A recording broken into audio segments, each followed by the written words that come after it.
பொதுவாக எழுச்சி பேருரையாற்றுகின்ற மக்கள் நாயகன் 108 திட்டத்திற்கு இந்தியாவுக்கே கொண்டு வந்தவர். கிராமப்புற சுகாதார திட்டத்தை இந்தியாவிலே கிராமப்புற சுகாதார திட்டத்தை கொண்டு வந்தவர். பொது இடத்திலே புகைப்பிடிக்க கூடாது என்ற சட்டத்தை கொண்டு வந்த மாமனிதர் எங்கள் எழுச்சி நாயகன், இளைஞர்களின் எழுச்சி நாயகன், எங்கள் பாசத்திற்குரிய அண்ணன் அன்புமணி ராமதாஸ் அவர்களே, இந்த நிகழ்ச்சியிலே கலந்து கொண்டிருக்கின்ற வேட்பாளர், வெற்றி வேட்பாளர், தேசிய ஜனநாயக கூட்டணி வெற்றி வேட்பாளர் கார்த்தியாயனி அவர்களே, தேவதாஸ் படையாண்டவர் அவர்களே, அரியலூர் மாவட்ட செயலாளர் தனிவிட்டு ரவி அவர்களே, BMS ஐயா அவர்களே, தேசிய ஜனநாயக கூட்டணியின் தோழமை கட்சியின் நிர்வாகிகளே, பொறுப்பாளர்களே, உங்கள் அனைவரையும் வருக வருக என கடலூர் தெற்கு மாவட்டத்தின் சார்பாக வரவேற்று, தேசிய செயற்குழு உறுப்பினர் H. ராஜா அவர்களை வருக வருக என வரவேற்று, H. ராஜா அவர்கள் அண்ணனுக்கு மரியாதை செய்கிறார்.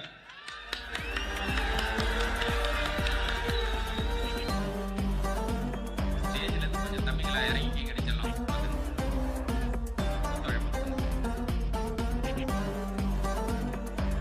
இப்ப மாவட்ட தலைவருக்கு பிஜேபி கூட்டணி கட்சிக்கெல்லாம் சேர் கொடுத்துட்டு நீங்க கொஞ்சம் நின்றுக்குங்கப்பா. கொஞ்சம் கூட்டணி கட்சிக்கெல்லாம் கொஞ்சம் முன்னுரிமை கொடுத்துருங்கப்பா. நம்ம கூட்டணி கட்சி கொடுங்க. இப்ப மாவட்ட தலைவர் நீங்க சேர் போடுங்க. பிஜேபி மாவட்ட தலைவர் இப்ப அவருக்கு ஒரு சேர் போடுங்க. போடுங்கப்பா. அண்ணா உட்காருங்கண்ணா.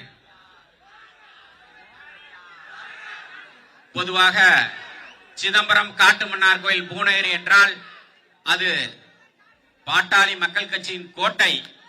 அது அண்ணன் அன்புமணியின் தம்பிகள் அதிகம் இருக்கின்ற பகுதி. இது இந்த காவிரி டெல்டாவில் கடைமடை பகுதி கூட. இது இந்த கடைமடை பகுதியில எத்தனை செல்லெரிவாயு திட்டம், பெட்ரோ கெமிக்கல் திட்டம், எத்தனை திட்டங்களை, மக்களுக்கு எதிரான திட்டங்களை இங்கு கொண்டு வந்தார்கள். அத்தனை திட்டத்தையும் தவிடுபுடையாக்கிய உத்தம தலைவன் நம்மளுடைய அண்ணன் அன்புமணி ராமதாஸ் அவர்கள்.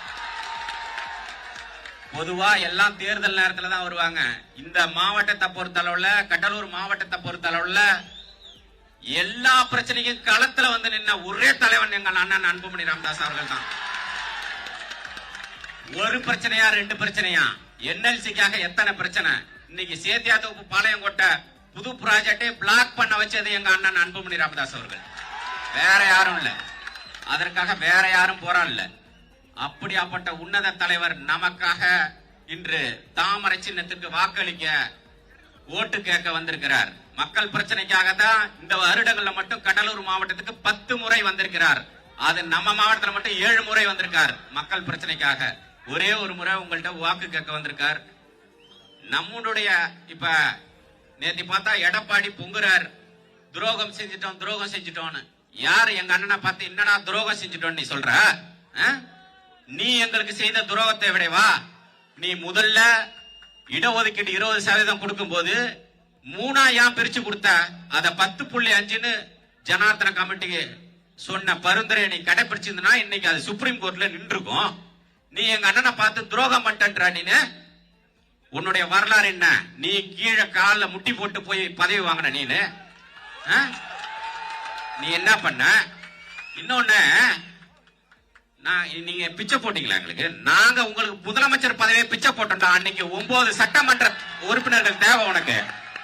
6 சட்டமன்ற உறுப்பினர்கள் எங்களால ஜெயிச்சுட்டு நீ வந்து எங்களுக்கு பிச்சை போட்டியா? நீனு உனக்கு முதலமைச்சர் பிச்சை போட்டது எங்க அண்ணன் அன்புமணி ராமதாஸ்ரா. இதை தெளிவாக அதிமுக காரன்லாம் நம்மள வந்து குழப்ப முயற்சி செய்வான். அதிமுகவை வீழ்த்தி ஆகணும். இந்த தேர்தல்ல நம்மள மதிக்காதவனை மிதிச்சு காட்டணும். நம்ம இந்த தேர்தலை தெளிவா தெரிஞ்சுங்க. வரப்போற தேர்தல்ல நாம மிகப்பெரிய வெற்றி தேசிய ஜனநாயக கூட்டணி நடக்க போது. 26 இந்த கூட்டணி தொடர போது.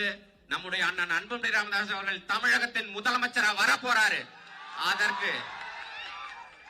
அதற்கு முன்னோட்டமான தேர்தல் தான் இப்போது நாடாளுமன்ற தேர்தல். சிந்தித்து செயல்பட வேண்டிய நேரம் இது. நம்மளை குழப்பத்திற்கு எவன் வந்தாலும் மருத்துவரையா சொன்னா அதுதான் நம்மளோட முடிவு.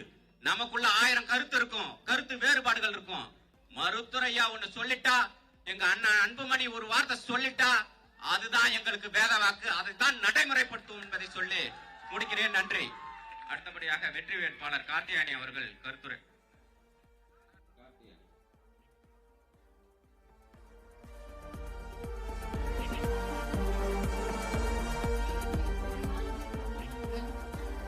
பாரத பிரதமர் திரு நரேந்திர மோடி அவர்களின் நல்லாசியுடன் தாமரை சின்னத்தில் தேசிய தலைவர் மரியாதைக்குரிய திரு நட்டாஜி அவர்களின் நல்லாசியுடன் மாநில தலைவர் திரு கே அண்ணாமலை எக்ஸ் IPS உடன் நல்லாசியுடன் இன்று வருகை தந்து சிறப்பித்துக் கொண்டிருக்கும் மக்களுடைய சேவை மட்டுமில்லாமல் மக்களுடைய வாழ்வை முன்னேற்றுவதற்காகவும் மக்கள் உயிர் காக்கின்ற உன்னத தலைவனாக வருகை தந்திருக்கும் நாம் அன்புடன் அழைக்கக்கூடிய சின்னவர் என்கின்ற சின்னையாவினை வருக வருக வருக என்று வரவேற்று அவருடன் வருகை புரிந்திருக்கும் பாஜகவினுடைய தேசிய முன்னாள் பாஜகவினுடைய மாநில தலைவர் மரியாதைக்குரிய ராஜா அண்ணா அவர்களை வரவேற்று இந்த நேரத்துல ஒரு விஷயத்தை நான் நிச்சயம் மறக்காம சொல்லணும்.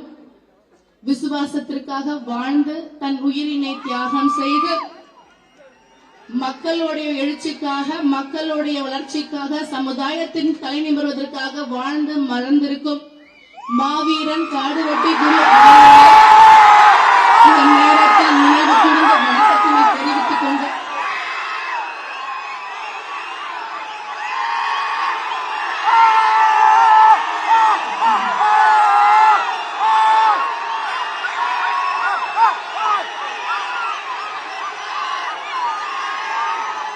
தமிழ் மாநில காங்கிரஸ் மறைந்த மூப்பனார் ஐயாவினை வணங்கி தமிழ் மாநில காங்கிரஸ் தலைவர் மரியாதைக்குரிய அண்ணன் GK வாசன் அவர்கள் நல்லாசியுடன் அம்மா மக்கள் முன்னேற்ற கழகத்தினுடைய தலைவர் அண்ணன் TTV தினகரன் நல்லாசியுடன்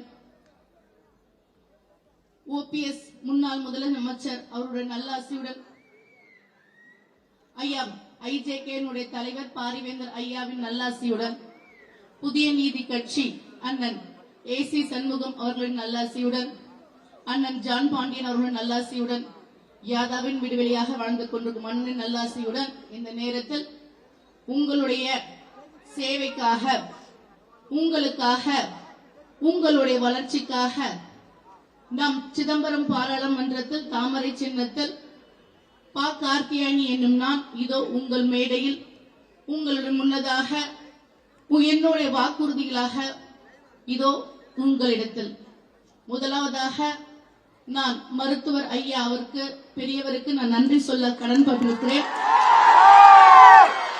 ஏனென்றால் இந்த சிதம்பரம் பாராளுமன்ற தொகுதியினை ஐயா அவர்கள் பாமகவிற்குத்தான் வேண்டும் பாமகவுக்குத்தான் தர வேண்டும் என்று முடிவெடுத்து நிச்சயம் தர வேண்டும் என்று உயர்ந்த நோக்கத்துடன் இருக்கும்போது எங்களுடைய மாநில தலைவர் மரியாதைக்குரிய திரு அண்ணாமலை அவர்களும் டாக்டர் எல் முருகன்ஜி அவர்களும் மத்திய இணையமைச்சர் அவர்களும் ஒரு பெண் வேட்பாளருக்கு நாங்கள் வாய்ப்பு தர வேண்டும், அதற்கு நீங்கள் வழி கொடுக்க வேண்டும் என முதலில் பெண் உரிமைக்காக போராடுகின்ற போராளியாக பெண்ணினை முன்னிலைப்படுத்துவதாக பெண்களுடைய வளர்ச்சி தான் நாட்டின் வளர்ச்சி, பெண்களுக்கான கல்வியுடன் கூடிய கல்விதான் சமுதாயத்திற்கும் நாட்டிற்கும் வளர்ச்சியை தரும் என்பது நன்கு உரைந்த பெரிய அவர்களுக்கு மருத்துவர் ஐயாருக்கு என் சிறந்தாந்த நன்றினை நான் தெரிவித்துக் கொள்கிறேன்.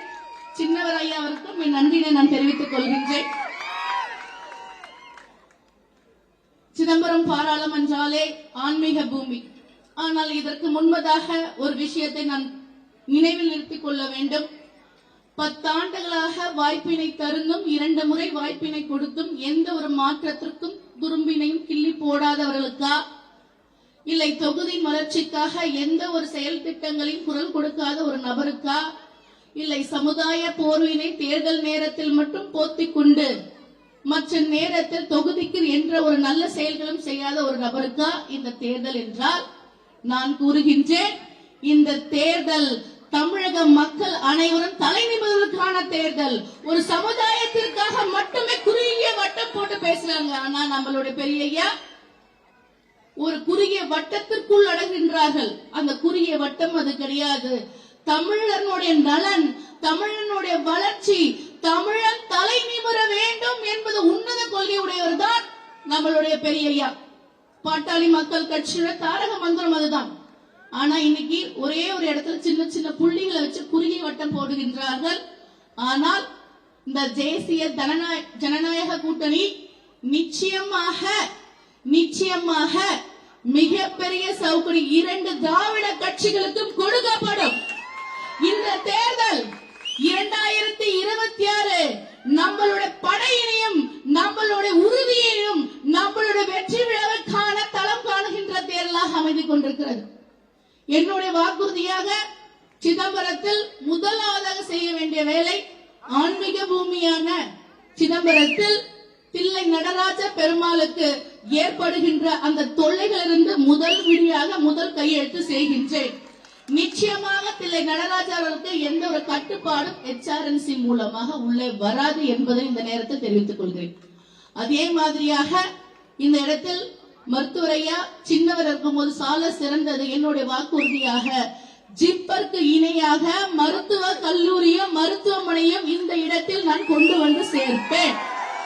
மருத்துவம் என்றாலே சின்ன ஐயா, மருத்துவம் என்றாலே பெரியய்யா. ஏனென்றால் சேவைகள் எதுவாக இருந்தாலும் உயிர் காக்கின்ற சேவையை மகேசன் சேவையாக முதலாக பிரதிபலிக்கின்றது.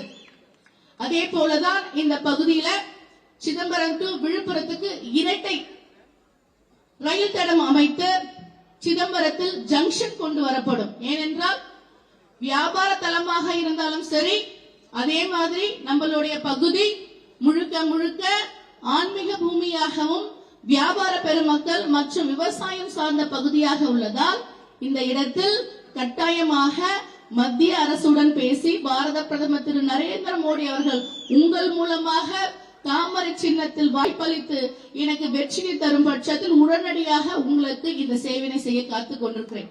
அதே மாதிரி மீனவர்களுக்காக எந்த ஒரு குரலும் கொடுப்பதில்லை. ஆனால் மேடைக்கு மேடை பேசுறது என்னன்னா, மீனவர்களுக்கு என்ன செய்தார் மோடி ஐயா, மீனவர்களுக்கு வெள்ள காலத்திலையும் எந்த ஒரு நிவாரணமும் கொடுக்கவில்லை என்று மேடைக்கு மேடை பேசிட்டு இருக்கிற திரு தமிழகத்தினுடைய முதலமைச்சர் அவர்களிடத்தில் வேட்பாளர் என்ற முறையில் நான் கேட்கின்றேன், நீங்க எத்தனை முறை நேரடியாக பாரத பிரதமர் தமிழகத்திற்கு வருகை தந்து எத்தனை முறை மேடையில உட்கார்ந்தீங்க? நேரடியாக ஒரு முறையாவது இந்த தமிழக மக்களுக்காக வெள்ள நிவாரணத்தை கேட்டிருப்பீங்களா? கடிதம் எழுதுகின்றேன் கொடுக்கவில்லை என்று தான் சொல்லிட்டு இருக்கீங்க. ஆனால் நிஜமாவே தமிழகம் மீது அக்கறை இல்லாத ஒரு ஆட்சி நடைபெற்றுக் கொண்டிருந்தது. இதை பார்க்கலும் காட்டில நம்மளுடைய செயல்பாடு திட்டங்களாக அண்ணாமலை பல்கலைக்கழகம், நம்மளுடைய சிதம்பரம் என்றால் தில்லை கல்வி புரட்சியாக கல்வி என்று மருத்துவ கல்வி என்றால் அது சிதம்பரம் பல்கலைக்கழகம் நிச்சயமாக முன்பு இருந்தார் போல் புது பொலிவுடன் கண்டிப்பாக அதை மறுசீரமைப்பு செய்து இந்த சிதம்பரத்தில் கல்வி புரட்சியை கொண்டு வருவதற்காக என்னோட பணிகள் எல்லாம் அமையும். அதே போலதான் நம்மளுடைய பூநகர பகுதியில் அதிகமாக மல்லிகைப்பூ விளைச்சல் இருக்கின்ற பகுதியாக இருப்பதனால் நிச்சயமாக நேரடியாக பாரத பிரதமர் ஐயா இடத்தில் பேசி நான் உடனடியாக சென்ட் சாலையை கொண்டு வருவேன். வேலை வாய்ப்பினை அனைவருக்கும் உருவாக்கி கொடுப்பேன். தமிழகத்திலே மிகப்பெரிய ஏரியான வீராணம் ஏரி நம் பகுதியில் தான் உள்ளது. அதனை தூர்வாரி சுற்றுலா தலமாகவும் மற்றும் நீர் சேமிப்பின் மூலமாக விவசாய பெருமக்களுக்கான வாழ்வாதாரத்தினை உயர்த்தி நீர்ப்பாசனம் கொண்டு வந்து செல்வேன் என்பதை உங்களிடத்திலும் உலக புகழ்பெற்ற பிச்சாவரம் காடு இருக்கின்றது. இதை சர்வதேச அளவில் சுற்றுலா தலமாக மாற்றி மக்களுடைய பணிக்காக என்னுடைய பணி இருக்கும். அதிக நேரம் எடுத்துக்கொள்ள இல்லை, ஒரே ஒரு வாக்குறுதி கொடுக்கின்றேன். இந்த வாக்குறுதி நிச்சயம் மாற்றத்தையும் முன்னேற்றத்தையும் மக்களுடைய வளர்ச்சிக்காக அமையும். அது என்னவென்றால் சமுதாயங்களின் இடையே சண்டையற்ற புண்ணிய பூமியாக மாற்ற பாடுபடுவேன். ஒருபோதும் சாதி சண்டை என்ற போர்வைக்குள் எவர் வந்தாலும் நிச்சயமாக அது அறவே நீக்கி 2 சமுதாயத்திற்கும் நான் உறவு பாலமாகத்தான் இருப்பேன் என்பதை இந்த நேரத்தில் நான் உறுதியளிக்கின்றேன். அனைவருடைய வளர்ச்சி, அனைவருடைய முன்னேற்றம், அனைவர்களுடைய வாழ்வாதாரத்தை உயர்த்துவேன். குறிப்பாக நம்மளுடைய படித்த இளைஞர்களுக்கு வேலை வாய்ப்பினை உங்கள் வீட்டில் கொண்டு சேர்ப்பேன் என்று தெரிவித்துக் கொண்டு வருகின்ற 19ஆம் தேதி வாக்குச்சாவடிக்கு சென்று முதல் சின்னம் 1 தாமரைக்கு வாக்களிங்கள், வெற்றி பெற செய்யுங்கள். தாமரை மலரும், சிதம்பரம் மலரும் என்று இந்த நேரத்தில் தெரிவித்துக் கொள்கிறேன். நன்றி, வணக்கம். அடுத்தபடியாக BMSI அவர்களை ஒரு சில நிமிடம்.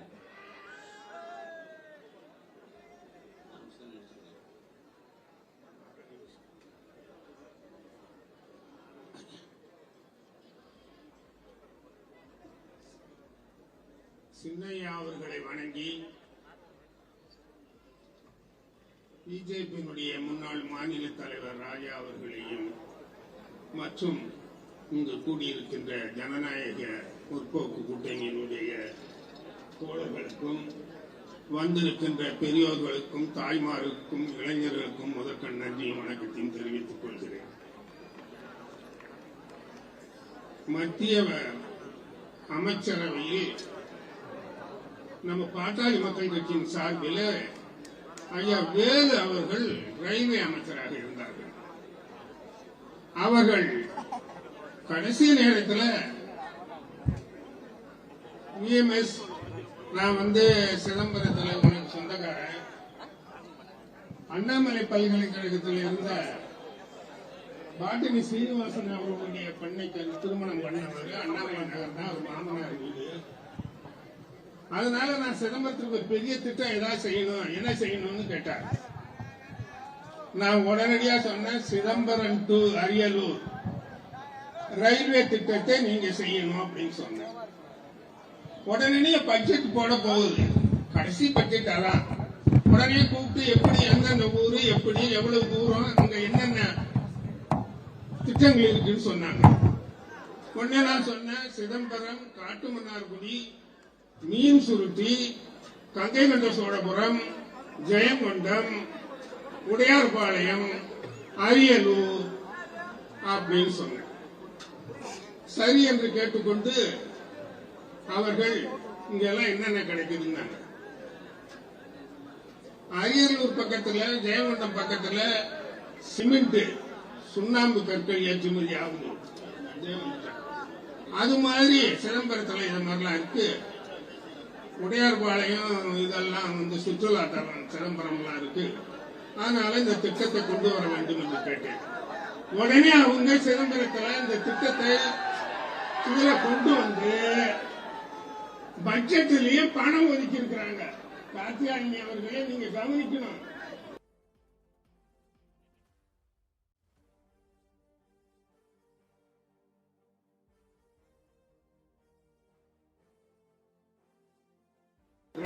நீங்க போய் அந்த தூசை தட்டு முதல் வேலையாக சிதம்பரம் டு அரியலூர் ரயில் பாதையை கொண்டு வர வேண்டும் என்று கேட்டு விடைபெறுகிறேன். நன்றி.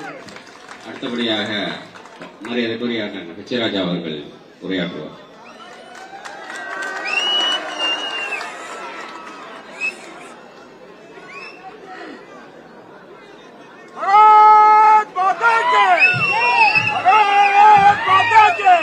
இன்றைய தினம் தேர்தல் பரப்புரையாற்ற வந்திருக்கின்ற என்னுடைய நீண்ட நாள் நண்பர் டாக்டர் அன்புமணி ராமதாஸ் அவர்களே, தேசிய ஜனநாயக கூட்டணியுடைய வெற்றி வேட்பாளர் அருமை சகோதரி பி காத்தியாயினி அவர்களே, பாரதிய ஜனதா கட்சியிலே மிக மூத்த ஒரு பாலிட்டிஷியன், கட்சியில் எவ்வளவு நாள்ங்கிறது பற்றி இல்லை, தமிழக அரசியலிலே மூத்த அரசியல்வாதியா இருக்கின்ற அருமை சகோதரர் திரு ஏஜி சம்பத் அவர்களே, மற்றும் மேடையில் இருக்கிற எல்லார் பேரையும் சொல்லணும்னு எனக்கு ஆசை. ஆனா டாக்டர் அன்புமணி ராமதாஸ் அவர்கள் மயிலாடுதுறைக்கு போயிட்டு கும்பகோணம் போக வேண்டி இருக்கு. ஆகவே நான் சுருக்கமா சட்டமன்றத்தில் கொள்கை விளக்கம் குறிப்பு கொடுத்தா நான் படித்ததா பதிவு செய்து கொள்ளுங்கள், பிறகு கருத்து சொல்கிறேன். அமைச்சர்கள் சொல்ற மாதிரி இங்கு இருக்கின்ற மேடையில் இருக்கின்ற அனைவர் பெயரையும் நான் படித்ததாக பதிவு செய்து கொள்ளுங்கள் என்று கேட்டுக்கொண்டு, இன்றைய தினம் ஒரு மகத்தான கூட்டணி தமிழ்நாட்டில் அமைச்சிருக்கோம். தேசிய அளவில் தமிழுக்கும் சமூக நீதிக்கும் அரும்பாடு பட்டு கொண்டிருக்கின்ற பிரதமர் திரு நரேந்திர மோடி அவர்கள் தான். நேற்றைய தினம் பிஜேபியோட தேர்தல் அறிக்கையில உலகம் முழுவதும் திருவள்ளுவர் கலாச்சார மையங்கள் அமைப்போம்னு கொடுக்கப்பட்டிருக்கு. இது அனைத்து இடங்களிலும் உலகம் முழுவதும் தமிழை, திருவள்ளுவரை, பாரதியை, ஔவையாரை, கலி பூங்குன்றனை மேற்கோள் காட்டி பேசிக் கொண்டிருக்கின்ற நம்முடைய பாரத பிரதமர் திரு நரேந்திர மோடி அவர்கள் நிச்சயமாக கொண்டு வருவார். தமிழுக்கு ஒரு பெரிய பெருமை. ஆனா தமிழை வைத்து பிழைப்பு நடத்துகின்ற இங்க இருக்கின்றவர்களுக்கு அவங்க யாரோட கூட்டணி வச்சிருக்காங்க, இங்க யார் வேட்பாளர்ங்கிறத நாம ஞாபகப்படுத்துறதுக்காக நான் இன்னைக்கு இல்ல, இது பற்றி நான் பேசிய பொழுது எனக்கு முதல்ல தொலைபேசியில வந்து பாராட்டியவர் டாக்டர் ஐயா அவர்கள். அந்த அளவிற்கு அவர் சொன்ன வார்த்தையை சொல்றேன், மிக துணிச்சலோடு நீங்க பேசியிருக்கீங்க.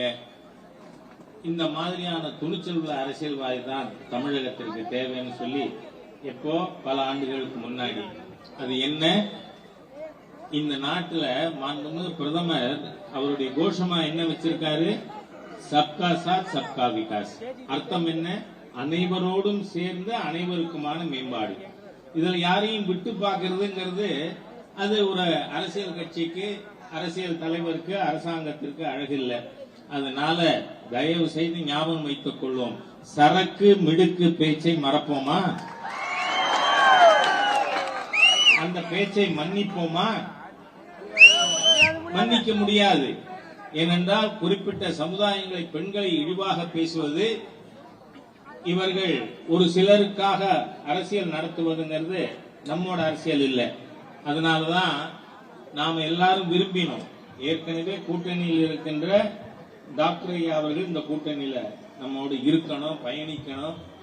என்றால் 2014 நாம மிக அதிகமான வாக்குகள் பெற்ற ஒரு கூட்டணி. அதே போல இந்த முறை இங்கு இருக்கின்ற திராவிட முன்னேற்ற கழகத்தின் தலைமையிலான இந்த அரசாங்கத்திற்கு, கூட்டணிக்கு சரியான மாற்றாக இருக்க போவது மாண்புமிகு பிரதமர் அவர்கள் 3வது முறையாக பாரத பிரதமராக பொறுப்பேற்கும் பொழுது அது நிரூபிக்கப்படும். 2024ங்கிறது வெறும் ட்ரையல் தான். ரியல் கேம் என்னைக்கு இருக்கு, 2026ல.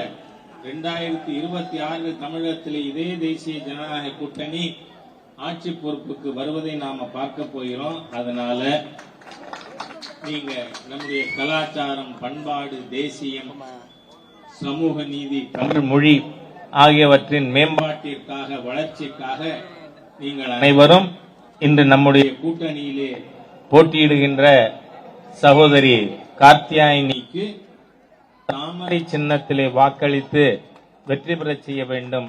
ஆண்டவனுக்கு பூஜைக்கு உகந்த போ தாமரைக்கோ, பூஜைக்கு உகந்த பிரசாதம் மாம்பழம், இது ரெண்டு இன்னைக்கு சேர்ந்திருக்கு. ஆகவே நீங்கள் அனைவரும் தாமரைக்கு வாக்களித்து கார்த்தியாயினி அவர்களை வெற்றி பெற செய்ய வேண்டும் என்று கேட்டுக்கொள்கிறேன். அருமை சகோதரர் டாக்டர் அன்புமணி அவர்கள் பல இடம் போறதுக்கு இருக்கிறதுனால நானும் அவருடைய உரையை கேட்க ஆவலாக இருக்கிறேன் என்று கூறி வார்த்தைகளை நிறைவு செய்கிறேன். வணக்கம்.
இந்தம்மா நல்லா இருக்கீங்களாம்மா?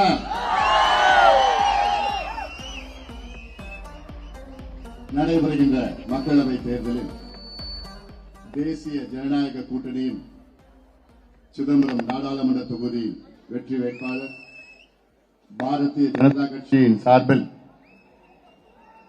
போட்டியிடுகின்ற படித்தவர், பண்புள்ளவர், ஒரு சுறுசுறுப்பான ஒரு பெண்மணி, நம்முடைய இனமான காவலர் மருத்துவர் ஐயா அவர்களால் ஆதரவு அளித்து இங்கே நிச்சயமாக அவர் வெற்றி பெற வேண்டும்.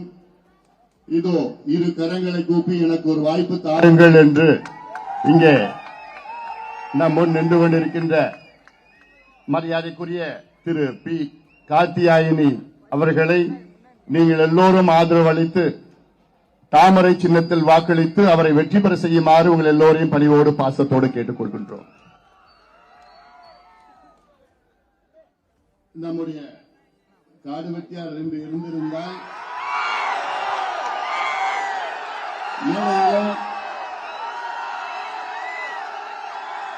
என்னுடன் சேர்ந்து அவரும் நம்முடைய வெற்றி வேட்பாளர் கார்த்தியாயினிக்கு வாக்குகளை சேகரித்திருப்பார்.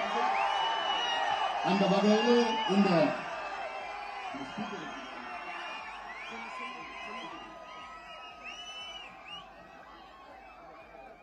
இந்த தேர்தல் பிரச்சார கூட்டம் மிக சிறப்பாக நடத்தி கொண்டிருக்கின்ற மாவட்ட செயலாளருடைய அருமை தம்பி செல்வ மகேஷ் அவர்கள், அரியலூர் மாவட்ட செயலாளர் ரவி அவர்கள், பெரம்பலூர் மாவட்ட செயலாளர் செந்தில்குமார் அவர்கள், மரியாதைக்குரிய திரு VMS அவர்கள், மரியாதைக்குரிய திரு தேவதாஸ் படையாண்டர் அவர்கள், திரு வீரமணி அவர்கள், ஜெய சஞ்சீவி அவர்கள், ஆறு கலையரசன் அவர்கள், முருகன் அவர்கள், சசிகுமார் அவர்கள், பாரதிய ஜனதா கட்சியின் தேசிய செயற்குழு உறுப்பினர் என்னுடைய இனிய நண்பர் மரியாதைக்குரிய திரு H ராஜா அவர்கள், திரு AG சம்பத் அவர்கள், KS நரேந்திரன் அவர்கள், PS அருள் அவர்கள், ராஜேந்திரன் அவர்கள், சாய் சுரேஷ் அவர்கள், மருதய் அவர்கள், SK ஐயப்பன் அவர்கள், குழந்தைவேல் அவர்கள், தமிழ் அழகன் அவர்கள், செல்வராஜ் அவர்கள், ராசரத்னம் அவர்கள், மரியாதைக்குரிய முன்னாள் முதலமைச்சர் OPS அவர்களின் தனசேகரன் அவர்கள், தமிழ் மாநில காங்கிரஸ் கட்சியின் புரட்சிமணி அவர்கள் மற்றும் மேடையில் இருக்கின்ற அனைத்து கூட்டணி கட்சி நிர்வாகிகளே, இங்கே எழுச்சியோடு வேகத்தோடு வெற்றி நிச்சயம் என்ற முழக்கத்தோடு வருகை தந்திருக்கின்ற என் தம்பிகளே, என் தங்கைகளே, என் சகோதரிகளே, அண்ணன்மார்கள், தாய்மார்கள், வியாபார பெருமக்கள், விவசாய பெருமக்கள், ஊடக நண்பர்கள் உள்ளிட்ட உங்கள் அனைவருக்கும் அன்புமணி ராமதாசின் பணிவான வணக்கங்கள். உங்களை இன்று சந்திப்பதில் எனக்கு மிக்க மிக்க இந்த பகுதி வளர்ச்சி பெற வேண்டும், இந்த மாவட்டம் வளர்ச்சி பெற வேண்டும், குறிப்பாக சிதம்பரம் நாடாளுமன்ற தொகுதி வளம் பெற வேண்டும் என்ற நோக்கம் நம்முடைய மருத்துவர் ஐயா அவர்கள் 44 ஆண்டு காலம் உங்களுக்காக உழைத்துக் கொண்டிருக்கின்றார்கள். அவருடைய ஆதரவு பெற்ற ஒரு வேட்பாளர், பண்புள்ளவர், படித்தவர், நேர்மையானவர், உங்களுக்காக உழைக்கின்ற நம்முடைய கார்த்தியாயினி அவர்களுக்கு நீங்கள் எல்லோரும் தாமரை சின்னத்தில் வாக்களித்து அவரை மிகப்பெரிய அளவில் வெற்றி பெற வேண்டும். என்னுடைய ஆசை, ஐயாவுடைய ஆசை, கார்த்தியாயினி அவர்கள் குறைந்தது 2 லட்சம் வாக்குகள் வித்தியாசத்திலே அவர் வெற்றி வேண்டும். இடையில யாரும் குழப்புவாங்க, என்ன, அதுல நீங்க உறுதியாக இருக்க வேண்டும். நான் இந்த தேர்தல் பிரச்சாரத்துக்கு வந்ததுக்கு காரணமே அதுதான். இடையில அதிமுக வருவான், நீங்க எங்களுக்கு ஓட்டு போட்டா நாங்க அவரை தோக்கடிப்போம் அப்படிலாம் சொல்லுவாங்க. ஒரு ஓட்டு கூட அதிமுகவுக்கு போகக்கூடாது. இது என்னுடைய உறுதியா நான் சொல்றேன். அத்தனை ஓட்டம் நம்முடைய வெற்றி வேட்பாளர் கார்த்தியாயினிக்கு போகணும். ஏன்னா இந்த தொகுதி மிக முக்கியமான ஒரு தொகுதி. இந்த தொகுதியில மட்டும், இந்த மாவட்டத்தில் மட்டும் பாட்டாளி மக்கள் கட்சி இல்லைன்னா இந்நேரம் இங்க இருக்கின்ற அத்தனை இயற்கை வளங்களை இந்த திமுகவும் அதிமுகவும் சுரண்டி எடுத்துட்டு நாசப்படுத்திட்டு இருப்பாங்க. அது உங்களுக்கு எல்லாம் நல்லா தெரியும். ஐயான ஒரு நபர் இல்லைன்னா அவ்வளவுதான். இங்கெல்லாம் நீங்க நாசப்படுத்தி இந்த காவிரி டெல்டா நாசப்படுத்திட்டு இருப்பானுங்க, இந்த ஆத்தையும் இந்த இவரான ஏரியும் நாசப்படுத்திட்டு இருப்பாங்க. உங்களுக்கு எல்லாம் தெரியும்.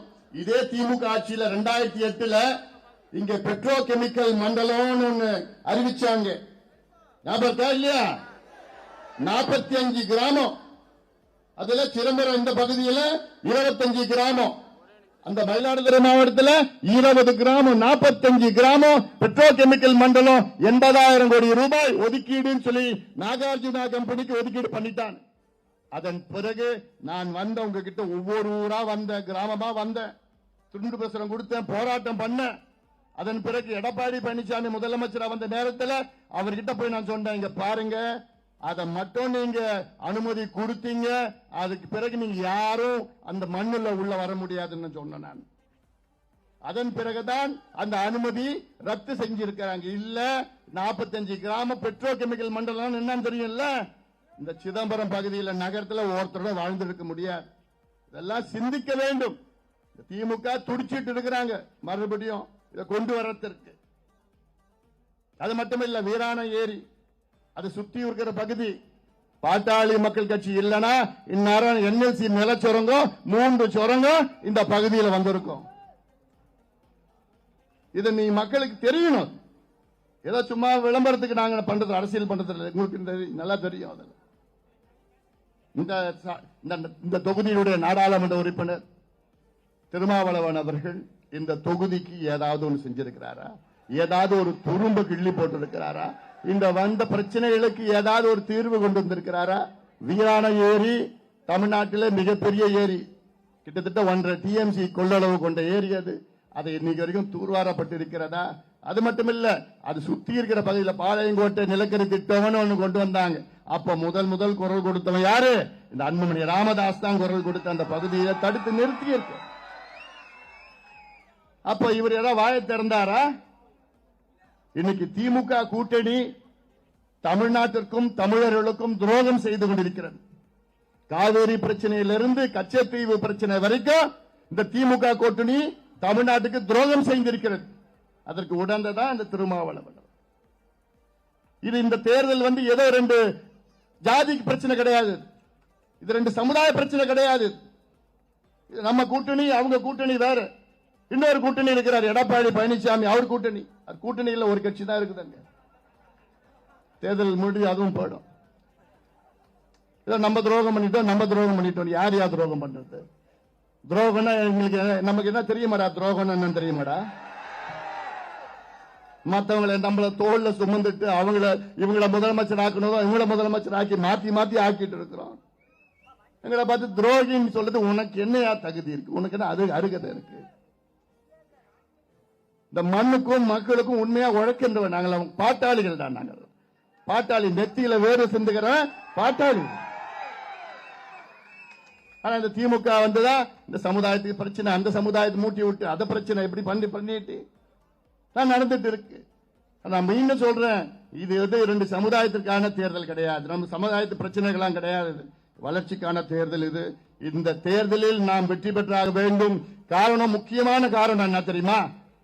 2026 திமுக அண்ணா திமுக இல்லாத கூட்டணி ஆட்சியை நாம் அமைக்கணும், உறுதியா அமைப்போம். அதற்கு முக்கிய காரணம் என்ன? 57 ஆண்டுகள் இந்த இரு கட்சிகளும் தமிழ்நாட்டை ஆட்சி செய்து நாசப்படுத்திக் கொண்டிருக்கிறார். 57 ஆண்டுகள். இதற்கு ஒரு முற்றுப்புள்ளி வைக்க வேண்டும். அதற்காகத்தான் இந்த முடிவை நாம் எடுத்திருக்கின்றோம். ஐயா எடுத்த முடிவு. 2 பேரும் போதும். 2 பேரும் துரோகம் பண்ணிட்டாங்க. தமிழ்நாட்டுக்கு துரோகம் பண்ணிருக்கிறாங்க. இந்த மக்களுக்கு துரோகம், விவசாயிகளுக்கு துரோகம், பெண்களுக்கு துரோகம், இளைஞர்களுக்கு துரோகம். இங்க இருக்கின்ற தாய்மார்கள் இருக்கிறாங்க. ஏமா இங்க இருக்கிற மட்டும் தாய்மார்கள் இல்ல, தமிழ்நாட்டில் உள்ள அத்துணை தாய்மார்களும் நீங்க ஒண்ணு ஞாபகம் வச்சுக்கணும். தொண்டை சரியில்லடா, தண்ணி குடிச்சுட்டு தான் பேசிட்டு இருக்கிறேன் நானு. பேசிய பெண்கள் நீங்க புரிஞ்சுக்கணும் என்னன்னு. இந்த 2 கட்சியும் ஆட்சிக்கு வந்ததுல இருந்து முதல்ல உங்க தாத்தாவை மது பழக்கத்துக்கு அடிமையாக்கினாங்க. அதன் பிறகு உங்க அப்பாவை மது பழக்கத்துக்கு அடிமையாக்கினானுங்க. அதன் பிறகு உங்க வீட்டுக்காரனை மது பழக்கத்துக்கு அடிமையாக்கினானுங்க. அதன் பிறகு உங்க பிள்ளைய மது பழக்கத்துக்கு அடிமையாக்கினானுங்க. இப்ப உங்க பேர பிள்ளைகளை மது பழக்கத்துக்கு அடிமையாக்கிட்டு இருக்கிறாங்க. இதற்கு முற்றுப்புள்ளி வைக்கணும்னா 2 பேரும் ஒதுக்குங்க. அதை விட இப்ப மதுவை விட இன்னும் மோசமான ஒரு பிரச்சனை இருக்கு. என்ன பிரச்சனை? போதைப் பொருள். கஞ்சா கூட அதை விட மோசமா இருக்கு. அமெரிக்காவில் என்னென்ன இங்க போதைப் பொருள் இருக்கோ, அபின், காக்கைன், ஹெரோயின், எல்எஸ்டி, ஆம்பிட்டமின், இதெல்லாம் மாத்திரை வடிவத்தில் வருது, பவுடர் வடிவத்தில் வருது, என்னென்ன சாக்லேட் வடிவத்தில் வருது, ஸ்டாம்ப் வடிவத்தில் வந்துட்டு இருக்கு. யார் தெரியுமா இதெல்லாம் பயன்படுத்துறாங்க? பள்ளிக்கூடம் படிக்கிற பிள்ளைங்க, 10வது 11வது 12வது படிக்கிற பிள்ளைங்க.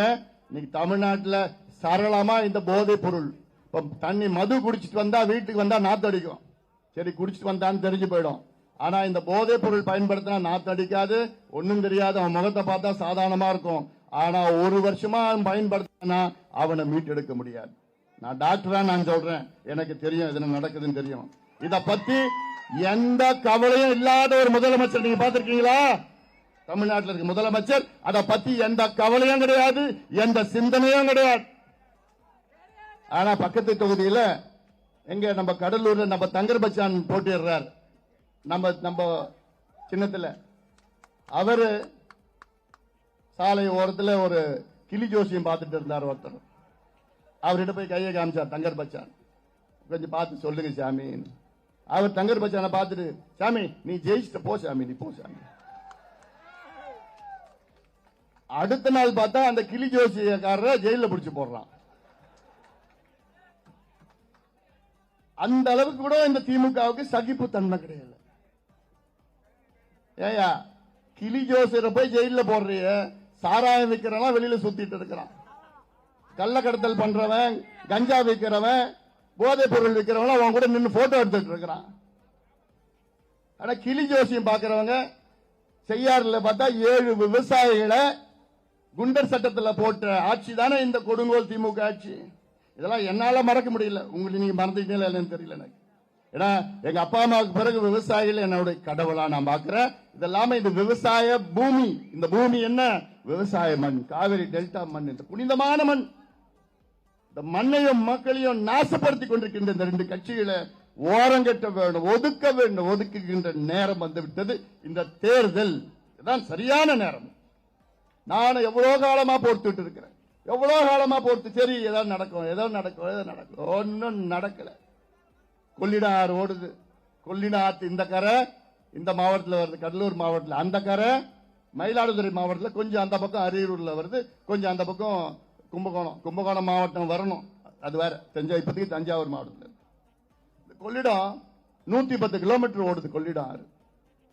இந்த 110 கிலோமீட்டர்ல எத்தனை முறை நான் போய் கேட்ட, கோரிக்கை வச்சேன், 10 தடுப்பணைகளை கட்டுங்க, 10 தடுப்பணைகளை கட்டுங்கன்னு. உணர்வுபூர்வமா எவ்வளவு போராட்டம் பண்ண. காவிரியை காப்போம்னு அங்க கிட்டத்தட்ட தர்மபுரியில இருந்து பூம்புகார் வரைக்கும் 3 நாள் 4 நாள் நடந்து வந்தேன். துண்டு பிரசுரம் கொடுத்திய, நம்ம ஆத்த காப்பாற்றணும், நம்ம மண்ணை காப்பாற்றணும். வேற எந்த கட்சியாவது செஞ்சாங்களா? செய்யல. ஆனா இப்ப என்ன பண்ணிட்டாங்க தெரியுமா? இந்த கொள்ளிடம் ஆத்துல நான் கேட்டது 10 தடுப்பணைகள். ஆனா 87 கிலோமீட்டர் அளவில் 20 மண் குவாரிகள் திறந்திருக்காங்க. மணல் குவாரி 87 கிலோமீட்டர்ல 20 மணல் குவாரி. ஒவ்வொரு 4 கிலோமீட்டர்லயும் ஒரு மணல் குவாரி இயங்கிட்டு இருக்கு. 4 கிலோமீட்டர். இந்த மணல் குவாரி முடிச்ச உடனே அடுத்த மணல் குவாரி, அடுத்தது மணல் குவாரி. 87 கிலோமீட்டர்ல 20 மணல் குவாரி நடத்துகின்ற கொடுங்கோல் ஆட்சி திமுக ஆட்சியை விரட்டி அடிங்க, வீட்டுக்கு அனுப்புங்க. இப்ப கூட பண்ணலனா அதுக்கப்புறம் உங்களை யாராலும் காப்பாற்ற முடியாது. இதெல்லாம் இந்த மண்ணை காப்பாற்றுறதுக்கு சொல்லிட்டு இருக்கிறேன் நான். இது ஏதோ சும்மா வந்தது தேர்தல், நம்ம கோஷம் போட்டோம், அவங்க எதிரியா பார்த்தோம், அப்படிலாம் ஒண்ணும் கிடையாது. இரண்டாடு அதுக்கு தானே வரண்டா இரண்டா. நிச்சயமா இந்த தேர்தலில் பானை உடைக்கப்படும், பானை உடைஞ்சிடும்.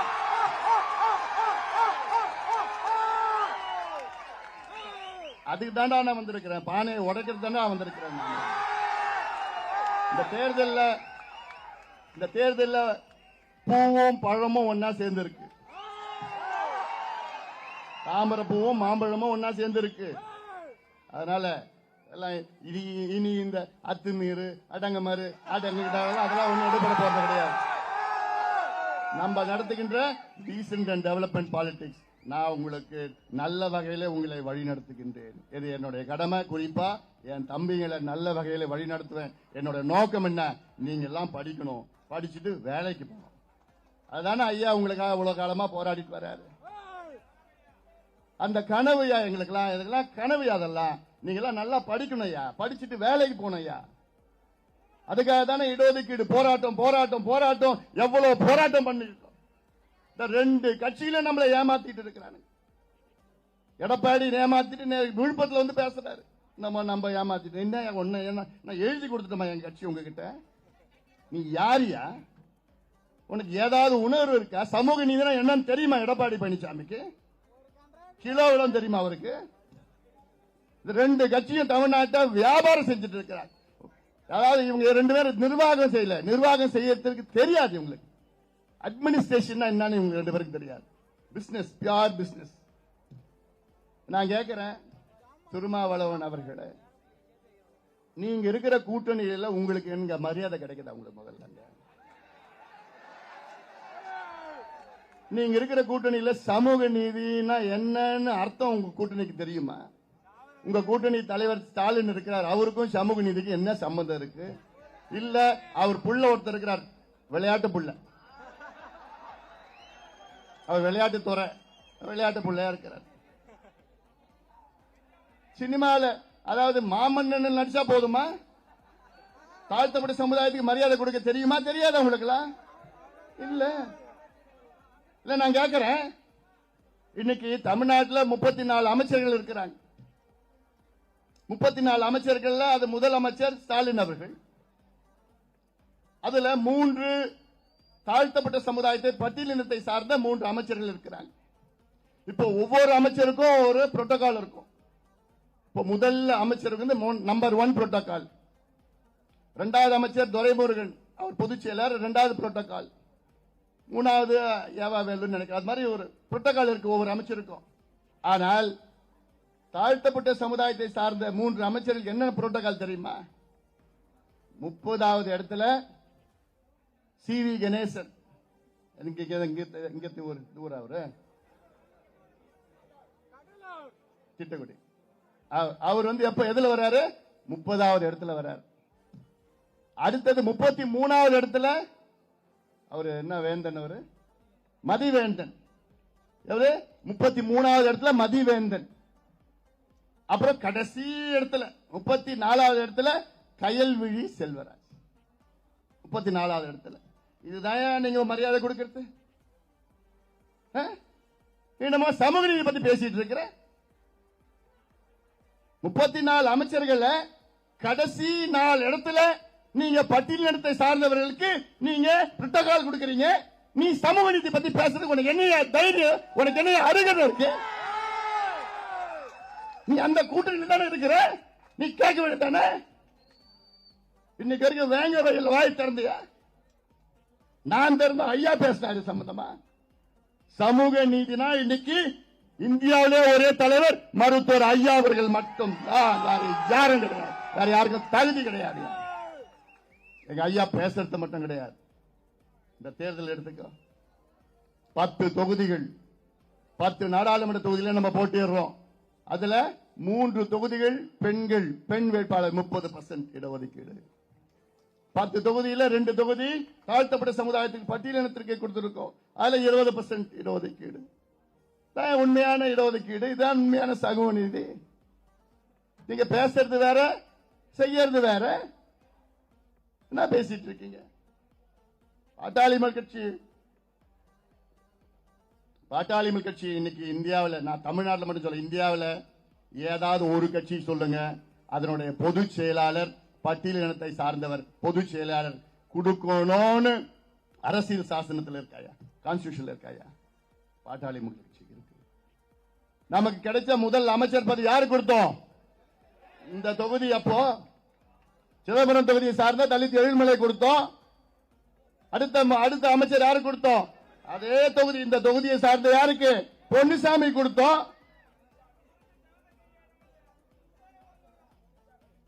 அப்படி ஒவ்வொன்றா தாழ்த்தப்பட்ட சமுதாயத்திற்கு இன்னைக்கு அதிகமா செய்த கட்சி தமிழ்நாட்டில் பாட்டாளி மக்கள் கட்சி தான். ஆனா நமக்கு பேர் என்ன? நமக்கு ஜாதி இப்படி அப்படின்னு என்னமோ பேர். எல்லாத்துக்கும் நம்ம தான் பண்ணிருக்கிறோம். நான் மத்திய அமைச்சரா இருந்த நேரத்தில், அதாவது இந்தியாவிலே ஒரே ஒரு இடஒதுக்கீடு யாருமே போராடாம, யாருமே கேட்காம, யாருமே கோரிக்கை வைக்காம, யாருமே சண்டை போடாம கிடைச்ச ஒரே ஒரு இடஒதுக்கீடு இந்தியாவில்.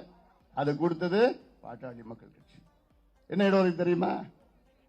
நான் மத்திய அமைச்சராக இருந்த நேரத்தில் ஆல் இந்தியா என்ட்ரன்ஸ் எக்ஸாம்ல தாழ்த்தப்பட்ட சமுதாயம் மற்றும் பழங்குடி சமுதாயத்திற்கு MBBS மற்றும் PG MBBS PG சீட்ல இடஒதுக்கீடு கொண்ட கட்சி கொடுத்த கட்சி பாட்டாளி மக்கள் கட்சியா? நாங்க கொடுத்தியா? எங்களை யாரும் போராட்டம் பண்ணல, கேட்க கூட இல்லை, நாங்க கொடுத்தோம். ஆனா நம்ம இடஒதுக்கீடு எப்படியா? நம்முடைய காடு வெட்டியார் தலைமையில எவ்வளவு போராட்டம் பண்ண, நம்ம ஐயா தலைமையில எவ்வளவு பேர் நம்ம இழந்தோம். ஒரே நாள்ல 21 உயிர்களை நம்ம இழந்தோமே. ஒரே நாள்ல 20 விழுக்காடு இவங்க என்னமோ நாங்க கொடுத்தோம்னு சொல்லிட்டு இருக்காரு. அப்போ எங்குள்ளையும் நீ கொடுத்தியா? எங்களுக்குலாம் நாங்க வாங்கணும், சண்டை போட்ட. இப்ப இந்தியா சுதந்திரம் யார் வாங்கி கொடுத்தா? யார சொல்றோம் நம்ம? மகாத்மா காந்தி. ஆனா யார் கையெழுத்து போட்டா? Lord Mountbatten. அந்த கையெழுத்து போட்ட ஸ்தானத்துல தான் திமுக, மகாத்மா காந்தி ஸ்தானத்துல தான் எங்களுடைய மருத்துவர் ஐயா அவர்கள். நாங்க போராடணும், இன்னும் போராடிட்டு இருக்கோம். இன்னும் எங்களுக்கு கிடைக்கல. என்னையா நாங்க கேட்டோம்? பின்தங்கிய இருக்கிற சமுதாயம் இது. இது படிக்கணும், வேலைக்கு போகணும். அதான் அது கேட்கறது தப்பா? 57 வருஷமா 2 பேரும் ஆட்சி பண்ணிட்டு இருக்கீங்களே, இதுவரைக்கும் உங்க மனசாட்சி ஏதாவது ஒண்ணு இருக்கா? அது செய்யணும் என்ன இருக்காயா? உதயநிதி ஸ்டாலின் தர்மபுரியில வந்து பேசுறார். எங்க அப்பா சட்ட போராட்டம் பண்றாராம். எதுக்கு? வன்னியர்களுக்கு இடஒதுக்கீடு கொடுக்கிறது.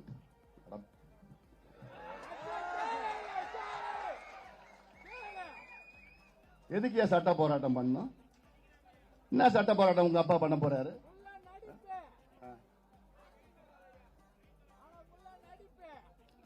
உச்சநீதிமன்றம் 2 ஆண்டுகளுக்கு முன்பு, சரியா சொன்ன போனா 2021 மார்ச் மாதம் 31ஆம் தேதி ஒரு தீர்ப்பு வழங்கியிருக்கிறது. அந்த தீர்ப்பில் தமிழ்நாட்டில் வன்னியர்களுக்கு உள்ஒதுக்கீடு கொடுக்க எந்த தடையும் கிடையாது.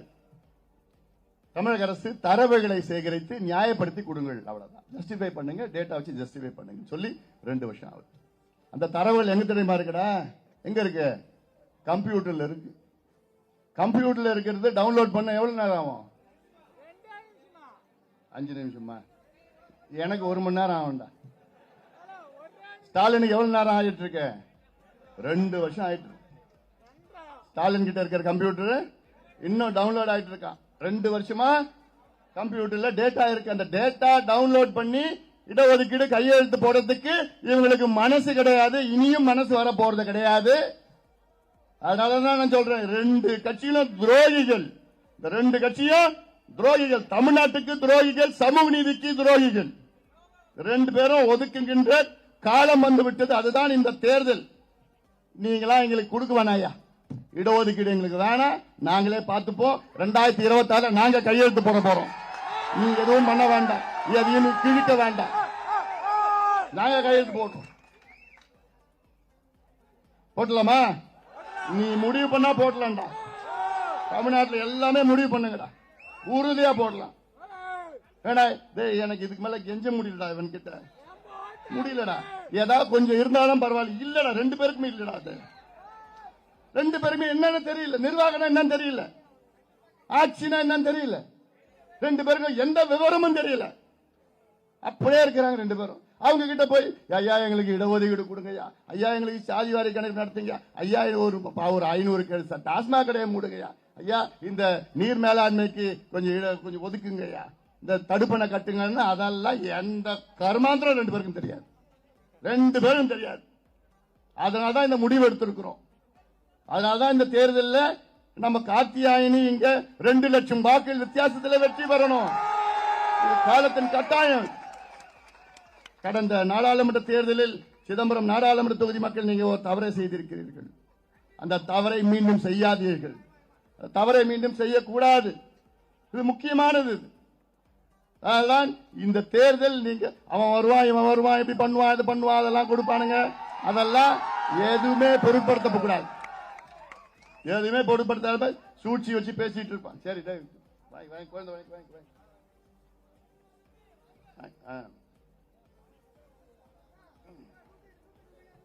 சரிடா 108 தெரியும்டா இப்பதான் 108.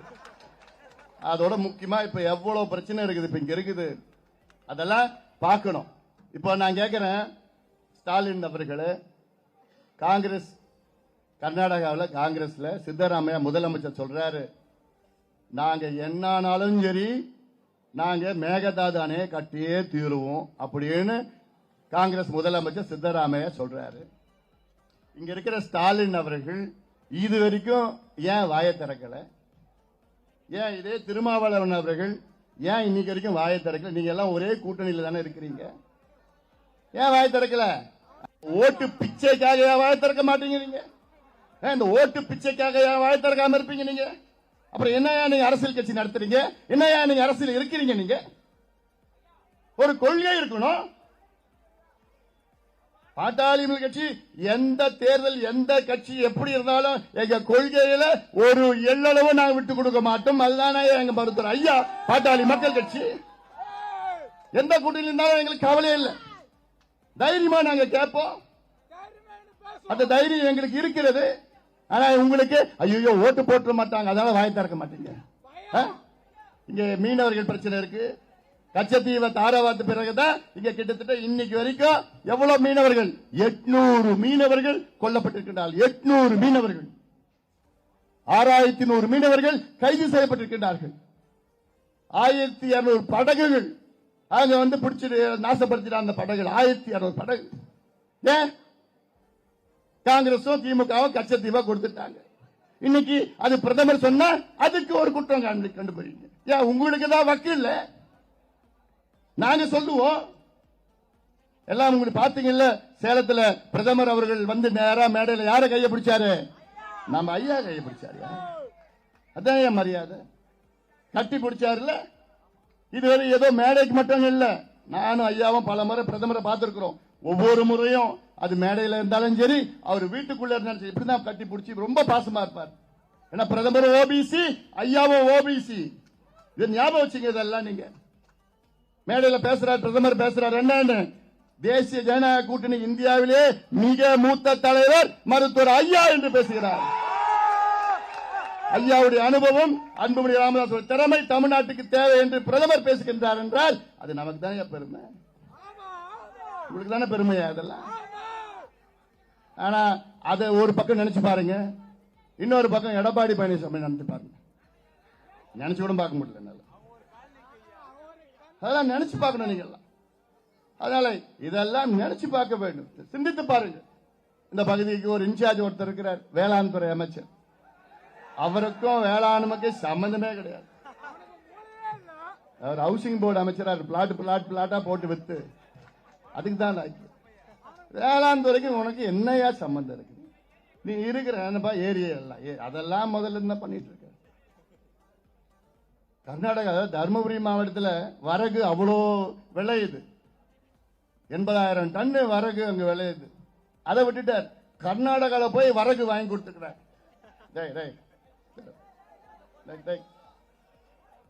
சரி விடு விடு, டேய் டேய் அவனை புட்டுடா டேய்.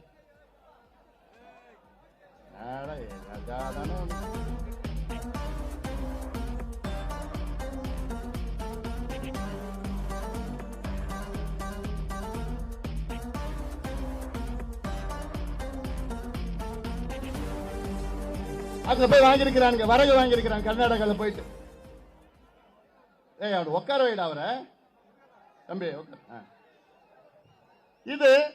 இதை விட்டுட்டு அப்போ இவர் யாருக்கு வேலை செய்யறாரு?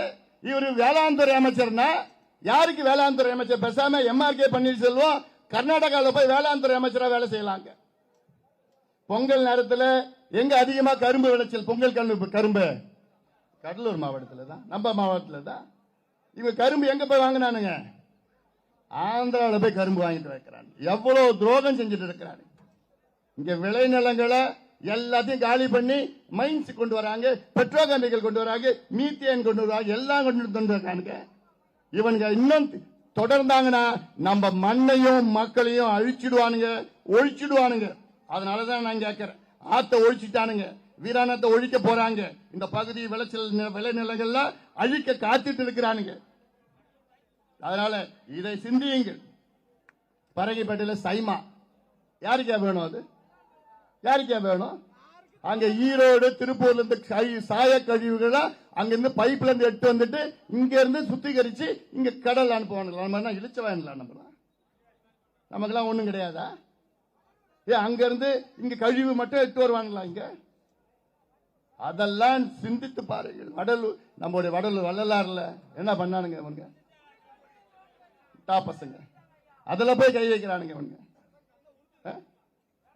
150 ஆண்டு காலமாக அப்படியே அந்த பெருவெளி இடம் அப்படியே இருக்கணும்னு அங்க வள்ளலார் அவர் சொல்லிட்டு போயிருக்காரு. அதுல போய் இவனுங்க அதுல வள்ளலார் சர்வதேச மையம் கட்டு, அங்க வேண்டாம்.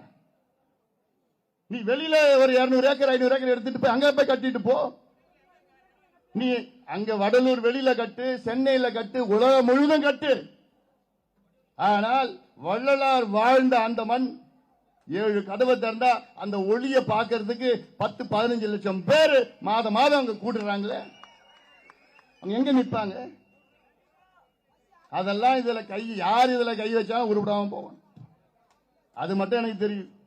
சாபெல்லாம் எனக்கு கூட தெரியாது எனக்கு. ஆனாலும் மனசுல எனக்கு ரொம்ப ரொம்ப வருத்தத்தில் இருக்கு. வருத்தம் அதுக்கு மேல ஒரு வார்த்தை, கோபத்தில் இருக்கிறேன் நான். அதாவது தம்பிகளா, என் தங்கைகள் எல்லாம் சேர்ந்து இந்த தேர்தலில் வீடு விடா போங்க, போயிட்டு தாமரைக்கு வாக்குகளை சேகரிச்சு நம்ம கார்த்தியாயினி அவர்கள் 2 லட்சம் வாக்குகள் வித்தியாசத்தில் இந்த தேர்தலில் வெற்றி பெற்றாக வேண்டும். காரணம், இது கொள்கை தேர்தல், இது கூட்டணி தேர்தல். இது ஏதோ இந்த கட்சிக்கு இந்த ஜாதிக்கு அந்த ஜாதிக்கு பிரச்சனை அதெல்லாம் கிடையாததெல்லாம். அதனால முக்கியமா இந்த தொகுதியில இங்கே பாரதிய ஜனதா கட்சி வெற்றி வேட்பாளர் கார்த்தியாயினி அவர்கள் தாமரை சின்னத்திலே மிகப்பெரிய வெற்றியை பெற வேண்டும் வேண்டும் வேண்டும் என உங்களை அன்போடு பாசத்தோடு கேட்டுக்கொண்டு நன்றியோடு விடைபெறுகின்றேன். வணக்கம். இறுதியாக நன்றி உரையாற்றுமாறு படையாண்டவர் அவர்களை அன்போடு